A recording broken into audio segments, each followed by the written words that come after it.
देखो बच्चों, हम दो एक्सरसाइज अभी तक कर चुके हैं। दो एक्सरसाइज में हमने क्या क्या सीख लिया। पहली एक्सरसाइज में सीखा था कंडीशनल प्रोबेबिलिटी का कंसेप्ट सीखा था। दूसरी एक्सरसाइज में क्या सीख लिया? हाँ, theorem of multiplication. Multiplication theorem of probability मतलब गुणा करना। इंटरसेक्शन मतलब गुणा करने, कोई एक के बाद एक इवेंट हो रहे हैं तो उनकी प्रोबेबिलिटी किस तरीके से निकाली जाती है, वो चीज़ सीख ली। दो चीज़ सीख ली, मल्टीप्लिकेशन थ्योरम ऑफ प्रोबेबिलिटी, गुणा कर देना प्रोबेबिलिटी में, और एक कंडीशनल प्रोबेबिलिटी। अब क्या सीखने जा रहे हैं? Theorem of total probability. क्या मतलब है इसका अभी देखेंगे, और एक बेस थ्योरम। अच्छा, एक चीज़ सबसे पहले अब आप ये समझ लो। अब मैं ये दोनों चीज़ अगर अभी आपको समझाने बैठ जाऊँ ना, इनके डेरिवेशन मतलब होता क्या है ये, तो आपको समझ ही नहीं आएगा ये कि क्या बता रहा हूँ। तो इसके लिए मैं पहले क्या एक एग्जाम्पल कराऊंगा। अच्छा, एक चीज़ और नोटिस की होगी आपने, जैसे अगर कंसेप्ट बता दूं मैं, मान लो कंडीशनल प्रोबेबिलिटी का कंसेप्ट बता दिया होता मैंने, और फिर फॉर्मूला बताना, क्वेश्चन कराने शुरू कर देता, तो कंसेप्ट तो कुछ समझ ना आता आपको, क्वेश्चन से ही समझ में आया कि एक्चुअली हो क्या रहा है। तो यहाँ पर ये पूरा चैप्टर ऐसे ही चल रहा है, क्वेश्चन से हमें कंसेप्ट समझ में आ रहा है, कंसेप्ट से क्वेश्चन समझ नहीं आ रहा। ठीक है, तो पहले हम क्वेश्चन ही देखेंगे। और एक चीज़ और बता दिए, बेस थ्योरम है ना, इसको क्या बोलते हैं? बेस थ्योरम को उल्टी प्रोबेबिलिटी निकालता है ये, इसको बोलते हैं इनवर्स प्रोबेबिलिटी। इससे क्या निकलती है? इनवर्स प्रोबेबिलिटी निकाली जाती है। इनवर्स प्रोबेबिलिटी का मतलब समझ रहे हो? नहीं नहीं, उल्टा। हाँ, इनवर्स का मतलब उल्टा होता है। तो कैसे उल्टी प्रोबेबिलिटी निकाल देगा, समझेंगे ध्यान से। ये सीधी निकालेगा, ये उल्टी निकालेगा, उल्टी करेगा, निकालेगा। ठीक है, तो अब ध्यान से समझो, मैं क्वेश्चन पूछ रहा हूं आपसे। एक एक ये बॉक्स है, एक ये बॉक्स है। ठीक है, इसमें चार काली बॉल हैं। कितनी है? काली। और इसमें 5 काली बॉल हैं। ठीक है, इसमें लाल बॉल भी हैं। लाल कितनी है? इसमें कितनी कर दूं आप बताओ? 6 लाल हैं, इसमें चलो 5 आप कह रहे हो, तो 5 लाल बॉल हैं। ठीक है, जरूरी नहीं है कि लाल 5 ही हों, ज़्यादा भी हो सकती थी, कम भी हो सकती थी। अब मैं आपसे पूछ के आ रहा हूँ, दोनों बॉक्स अवेलेबल है मेरे पास। ठीक है, दोनों बॉक्स अवेलेबल है। मैं आपसे ये पूछ रहा हूँ, मैं दोनों में से किसी एक बॉक्स में से एक बॉल निकालता हूँ, उस बॉल के लाल होने की क्या प्रायिकता है? हाँ, क्या क्या? नहीं, चलो पहले मुझे ये बता दो, आप बता दो जितेंद्र, इसमें से लाल बॉल निकलने की क्या प्रायिकता है? 6/10, बिल्कुल सही बात बताई इन्होंने। इसमें से लाल बॉल निकलने की क्या प्रायिकता है? हाँ, 5/10, 1/2 आ जाए, बिल्कुल सही बात है इनकी। ठीक है, लेकिन मैं क्या पूछ रहा हूँ? मैं ये पूछ रहा हूँ, दोनों में से किसी बॉक्स में से भी निकाल सकता हूँ, एक बॉल निकालता हूँ और उसके लाल होने की क्या प्रायिकता है? 11/10। 11/10,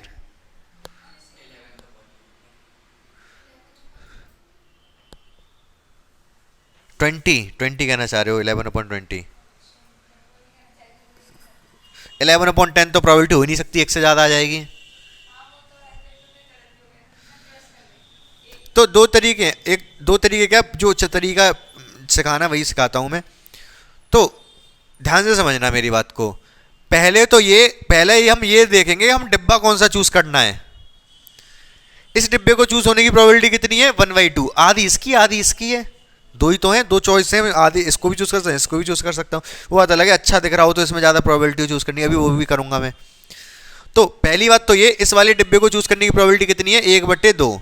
और इसकी भी 1/2। अगर मैंने ये वाला डिब्बा चूज कर लिया, जैसे पिछले में कर रहा था ना मैं, क्या मल्टीप्लिकेशन थ्योरम, वो भी लगेगी यहाँ पर। मल्टीप्लिकेशन थ्योरम में क्या हो रहा है, पहले ये डिब्बा चूज किया, अब इस डिब्बे में से लाल बॉल चूज होने की प्रोबेबिलिटी कितनी है? 6/10। तो 6/10 की गुणा हो जाएगी। बस दो दो इवेंट एक साथ हुए हैं, पहले डिब्बा चूज हुआ 1/2, फिर उसके बाद इसमें से लाल बॉल निकाली, उसकी 6/10। गुणाई तो करते थे पिछली वाले एक्सरसाइज में, वही कर रहे हैं यहाँ पर भी। अब दूसरा क्या हो सकता है, पहले ये वाला डिब्बा चूज किया, इसके चूज होने की प्रोबेबिलिटी 1/2, उसके बाद इसमें से लाल बॉल चूज हुई, लाल बॉल चूज हुई 5/10। इन दोनों को जोड़ देंगे, किस बात की probability I? Probability of Lal ball. Lal ball के चूज होने की प्रोबेबिलिटी आ गई। बात समझ में आया आपको? बोलो हाँ या ना। ठीक है ना? ठीक है, सॉल्व कर लोगे, आंसर आ जाएगा। लेकिन मैं थोड़ा वेरिएशन लेके आता हूँ। वेरिएशन क्या?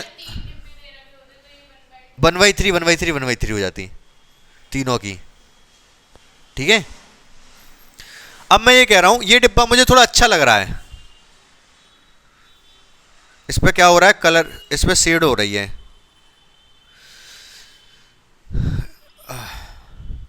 तो है क्या यहां पर, इस मान लो, वैसे तो अभी क्वेश्चन बनेंगे तब समझ में आएगा, मान लो इस वाली डिब्बे के चूज होने की प्रोबेबिलिटी ज्यादा है, इसके चूज होने की प्रोबेबिलिटी 2/3 है, कितनी है, तो इस वाले के बच्ची कुछ इसकी होगी, तो इसकी कितनी होगी 1/3, क्योंकि 2/3 1/3 दोनों मिलके 1 हो जाते हैं। ठीक है, तो इसके 1/3 है, डिब्बे के चूज होने की इसकी 2/3 है। बात वही चलेगी, क्या चलेगी, पहले बॉक्स 1 के चूज होने की प्रोबेबिलिटी 1/3, फिर जब बॉक्स 1 चूज हो गया तो उसके बाद क्या होगा, इसमें से लाल बॉल चूज करेंगे, लाल बॉल चूज होने की प्रोबेबिलिटी 6/10। बोलो समझ में आ रहा है, 6 लाल हैं, टोटल 10 है, तो 6/10। ठीक है, अब डिब्बा 2 चूज होने की प्रोबेबिलिटी 2/3। अब जब डिब्बा 2 चूज हो गया तो इसमें से लाल बॉल चूज होने की प्रोबेबिलिटी 5/10। सही बात है, ये 5 लाल है, टोटल 10 है, नीचे 5/10, इन दोनों को जोड़ देंगे तो प्रोबेबिलिटी आ जाएगी। बात समझ में आई आपको, क्लियर है, बोलो। ठीक है, अब मैं इसको फॉर्मूले की फॉर्म दे रहा हूं, सॉल्व तो कर लोगे, आंसर आ जाएगा, कोई दिक्कत नहीं है। फॉर्मूले की फॉर्म कैसे दे रहा हूं, पी लाल, पी क्या लाल, लाल बॉल चूज होने की प्रोबेबिलिटी निकाल रहा हूं। पहले क्या प्रोबेबिलिटी किसकी, डिब्बा बॉक्स 1 चूज होने की प्रोबेबिलिटी, प्रोबेबिलिटी ऑफ बॉक्स 1। सही है, जब बॉक्स 1 चूज हो गया तब लाल बॉल चूज होने की प्रोबेबिलिटी कितनी है 6/10। तो ये थी क्या, ये 6/10 क्या थी, ये प्रोबेबिलिटी थी लाल, लाल बॉल चूज होने की प्रोबेबिलिटी थी, ये पता है कि बॉक्स 1 चूज हो चुका है, इट इज गिवन बॉक्स 1। समझ पा रहे हो मेरी बात को, प्लस 2/3 किसकी प्रोबेबिलिटी है, बॉक्स 2 की, और ये 5/10 क्या है, प्रोबेबिलिटी ऑफ लाल, इट इज गिवन बॉक्स 2। ये हमको पता है कि बॉक्स 2 चूज हो चुका है, बॉक्स 2 से लाल बॉल चूज होने की प्रोबेबिलिटी है 5/10, तो लाल बॉल चूज होने की प्रोबेबिलिटी बॉक्स 2 से। समझ पाए मेरी बात को या नहीं, क्लियर है ये वाला चीज, इसी यही एक्सप्रेशन है, इसको बोलते हैं थ्योरम ऑफ टोटल प्रोबेबिलिटी। क्या मतलब है इसका, मैं बताता हूं, इसको मैं लिख दे रहा हूं पी ए, कोई इवेंट ए है उसके चूज होने की प्रोबेबिलिटी पता कर रहे हैं। ठीक है, ध्यान से देखना इधर, ए के चूज होने की प्रोबेबिलिटी पूछी जा रही है। अब ए में बहुत सारे इवेंट हो सकते हैं, जैसे क्या था यहाँ पर B1 B2 थे ना, ऐसे बहुत सारे इवेंट हो सकते हैं। तो अगर पहले B1 हुआ, अगर B1 हो गया तब ए के चूज होने की प्रोबेबिलिटी A/B1, प्लस अगर B2 चूज हो रहा है, मतलब दूसरा कोई चीज़ है वो चूज हो रहा है, तब ए के चूज होने की प्रोबेबिलिटी P A/B2। 3 भी हो सकते हैं, अब मान लो कोई तीसरा इवेंट B3 भी है, जब B3 चूज हो गया तब ए के चूज होने की प्रोबेबिलिटी A/B3। इसी तरीके से आगे भी हो सकते हैं, और भी वो डिपेंड करेगा कितने हैं। यहाँ पर हमारे पास B1 B2 था, बॉक्स 1 बॉक्स 2, अगर बॉक्स ज़्यादा होंगे, 3 होंगे तो तीसरा बॉक्स भी आ जाएगा, 4 होंगे तो चौथा भी आ जाएगा। इसी एक्सप्रेशन को क्या बोल रहे हैं, थ्योरम ऑफ टोटल प्रोबेबिलिटी। क्या आप समझ पाए इस चीज़ को, ऊपर वाले समझ सकते हो, वैसे ये समझ में नहीं आएगा क्या चल रहा है।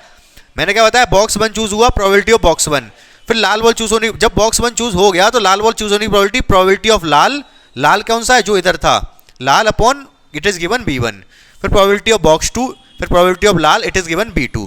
तो इस तरीके से ये तो B1 B2 थे, बॉक्स 1 बॉक्स 2 थे। इसी तरीके से और भी बॉक्स 3 होता तो 3 वाला भी आ जाता, चौथा होता तो 4 वाला भी आ जाता। समझ पा रहे हो, आ क्या रहा है, ये B1 अगर यहाँ है तो B1 इधर आ रहा है, ठीक है, और अगर यहाँ पर A है तो यहाँ A आ रहा है, A सब में आ रहा है, यहाँ पर B2 है तो B2 इधर आ जाएगा, B3 तो B3 इधर आ जाएगा, A इधर आ जाएगा। समझ पा रहे हो मेरी बात को, हैं, प्रोबेबिलिटी एक ही निकलेगी। समझ पाए बात को या नहीं, हाँ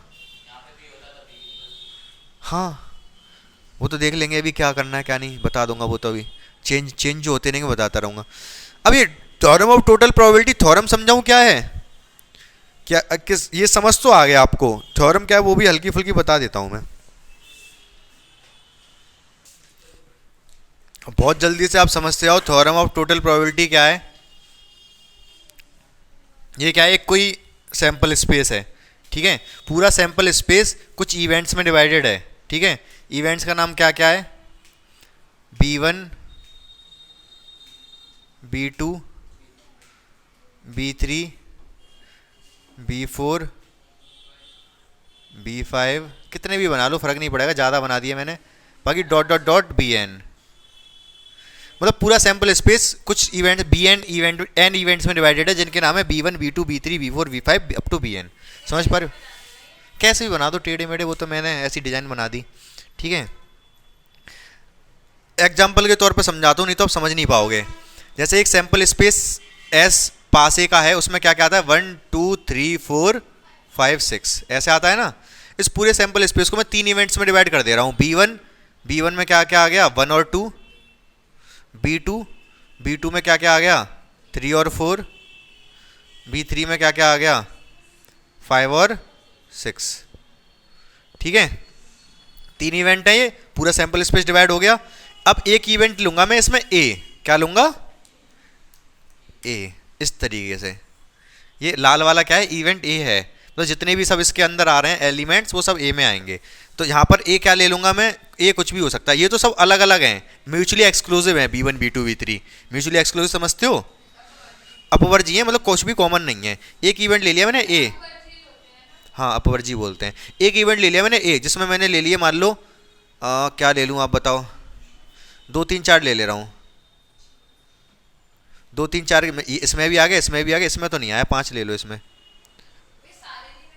हाँ ए में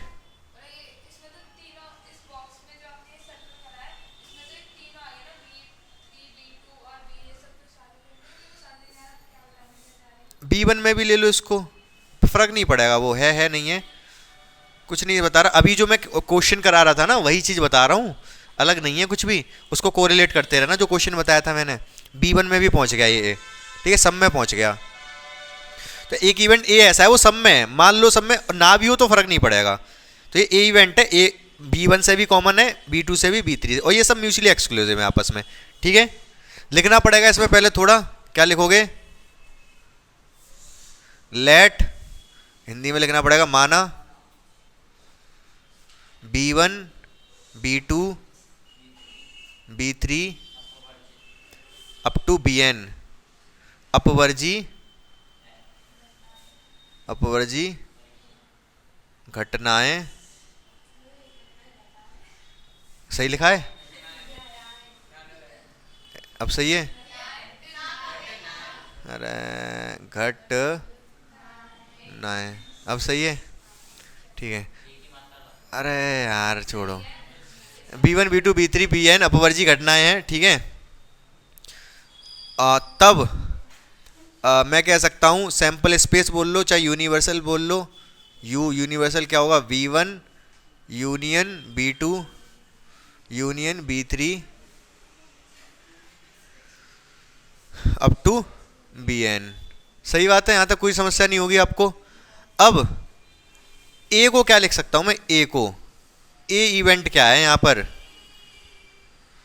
ए को मैं लिख सकता हूँ A1 intersection B1 union A intersection B2 union A intersection B3। बता रहा हूँ लास्ट A इंटरसेक्शन Bn। ध्यान से समझो मेरी बात को। A इंटरसेक्शन B1 कितना पोर्शन, A इंटरसेक्शन B1 कौन सा पोर्शन होगा, A और B में जो कॉमन है ये वाला पोर्शन इंटरसेक्शन कॉमन है। A इंटरसेक्शन B2 कौन सा पोर्शन है, ये। A इंटरसेक्शन B3 कौन सा पोर्शन है, ये वाला। इस तरीके से पूरा A आ जाएगा कि नहीं, ठीक है। जहां A intersection B1 comma A intersection B2 comma A intersection B3 up to A intersection Bn अपवर्जी घटनाएं हैं, होंगी कि नहीं अपवर्जी, ये देख के बताओ आप। इनमें कुछ कॉमन है सब में, ये सब अपवर्जी हैं। A इंटरसेक्शन B1 ये वाला पोर्शन है, A इंटरसेक्शन B2 ये वाला पोर्शन है, सब अलग अलग हैं कुल मिला के, ठीक है। तो अब अगर ये अपवर्जी हैं, अगर मैं ये कह दूं कोई 2 इवेंट लिए मैंने A यूनियन B, ठीक है, तो probability of A union B अगर मैं आपसे पूछूं, अगर ये अपवर्जी हुए तो P A plus P B लिखा जा सकता है इनको। पूछो क्यों? अरे पूछो क्यों, बताओ। क्योंकि फॉर्मूला क्या होता है ए यूनियन बी का? P A plus P B minus P A intersection B. और अगर ये अपवर्जी हैं, दोनों में कुछ कॉमन ही नहीं है, तो ये तो जीरो होगा। तो पी ए यूनियन बी बराबर P A plus P B हो जाता है। ठीक है, बाकी ग्राफ से आपको सब क्लियर हो रहा होगा, दिक्कत वाली बात नहीं है। अपवर्जी घटना है तो इसमें अगर पी लगा दूं मैं, तब पी ए बराबर क्या होगा? पी ए बराबर होगा P A intersection B one plus P A intersection B two plus plus लगाता जा रहा हूँ यूनियन की जगह, P A intersection B three plus dot dot dot plus P A intersection B N. सही बात है? यहां तक समझते जाना ध्यान से। अब जो मैंने सेकंड एक्सरसाइज में पढ़ा मल्टीप्लिकेशन थ्योरम ऑफ प्रोबेबिलिटी, उससे मैं इसको लिख सकता हूं P B one into P A given B one. ध्यान है आपको? इंटरसेक्शन वाले को क्या लिखा जा सकता है? ये वाला इवेंट, फिर इधर क्या आएगा, ये जो इधर लिख दिया वो नीचे जाएगा और दूसरा वाला इधर आएगा। यही पढ़ा है हमने पीछे वाली एक्सरसाइज में, अगर आपको ध्यान हो तो। ठीक है, जो आपको नहीं ध्यान है तो आप देखना उसको, फॉर्मूला यही बताया था। वैसे तो मैंने फॉर्मूला अवॉइड किए थे, सीधे क्वेश्चन कराए मैंने आपको। मैंने बताया था क्वेश्चन समझना आसान है, फॉर्मूले से दिक्कत हो, लेकिन फॉर्मूला यही थे। इस चीज़ को मैं ऐसे लिख देते थे। ये क्या हो जाएगा? P B two into P A given B two. ये वाला छोड़ दो, इसको नहीं लिख रहा, लास्ट वाला लिख दे रहा हूँ, P B N into P A given B N. ये एक्सप्रेशन आ गया किसका? थ्योरम ऑफ टोटल प्रोबेबिलिटी का। प्रूव हो गई यहाँ पर। ये समझ पाए मेरी बात को आप? हाँ या ना? समझ गए? अब ये क्वेश्चन वही है, एक ऐसा क्वेश्चन और करा दूं फिर इस पर थ्योरम ऑफ टोटल प्रोबेबिलिटी पे, हल्का फुल्का सा। इसमें आप एक क्वेश्चन कर लो, कैसा करोगे? आसान सा कोई बताता हूँ, उससे आपको बढ़िया समझ आएगा। इधर ध्यान से देखो, तीन व्यक्ति हैं, ए बी और सी। ठीक है, सीक्वेंस में बताता हूँ। अब देखो, मुझे एक क्वेश्चन सॉल्व करवाना है, एक समस्या, क्वेश्चन का समस्या सॉल्व करवानी है। ठीक है, तीन व्यक्ति हैं, ये तीन डॉक्टर हैं, ए बी सी, तीन डॉक्टर हैं। ठीक है, अब सब ये मेरे घर के नज़दीक है, ये दूर है, ये दूर है। ठीक है, इसके पास मैं जाऊंगा, इस बात की परसेंटेज लिख दे रहा हूँ, प्रोबेबिलिटी नहीं परसेंटेज लिख दे रहा हूँ, प्रोबेबिलिटी आप बना लोगे। इसके पास जाने के परसेंटेज है 70%, इसके पास जाने के परसेंट है 20%, इसके पास जाने के हैं 10%। हाँ हाँ, मैंने अपने से लिए हैं, मान लिए, मतलब बराबर भी हो सकते हैं, वो तो क्वेश्चन पे डिपेंड करेगा। ये मेरे घर के पास रहता है तो 70% में इसी के पास जाऊंगा, ये थोड़ा दूर है, ये और दूर है। ठीक है, और इसकी फीस भी ज़्यादा है। ठीक है, लेकिन अच्छा डॉक्टर है। अब अच्छा कैसे वो अब पता चलेगा, लेकिन ये वाला डॉक्टर मेरी बीमारी को सही कर देगा, इस बात की प्रोबेबिलिटी है 1/2। 1/2 आधी प्रोबेबिलिटी है सही करेगा, आधी प्रोबेबिलिटी सही नहीं कर पाएगा। ये डॉक्टर मेरी प्रॉब्लम को सही कर देगा, इस बात की प्रोबेबिलिटी है कितनी? 1/3 तो और कम हो गई, 2/3 थोड़ी बढ़ा दे रहा हूं, चलो 1/3 कर दिया, और कम हो गई प्रोबेबिलिटी सही करने की। 2/3 नहीं करेगा, मतलब ये डॉक्टर तो बेकार है, दूर भी है और बेकार भी है। लेकिन ये डॉक्टर, इसके पास पहुंचूंगा, इस बात की प्रोबेबिलिटी 10% है, क्योंकि महंगा भी है, दूर भी है। लेकिन ये सही कर देगा, इस बात की प्रोबेबिलिटी है 3/4। ये बहुत ज़्यादा है, 75% हो गई है। ठीक है, अब बात ये है कि मुझे नहीं, भगवान ना करे मुझे हो ठीक है, किसी को कोई बीमारी हुई, ठीक है, अब वो किसी भी डॉक्टर के पास जाता है, हमें नहीं पता किसके पास गया, क्या प्रोबेबिलिटी है कि उसकी बीमारी सही हो जाएगी? क्या प्रोबेबिलिटी है कि उसकी बीमारी सही? हाँ, इसको तो प्रोबेबिलिटी बना लेंगे। 70% का मतलब होता है 7/100। 70% का मतलब होता है 70/100, 0 से 0 कैंसिल, 7/10 आ जाएगा। 20% का मतलब होता है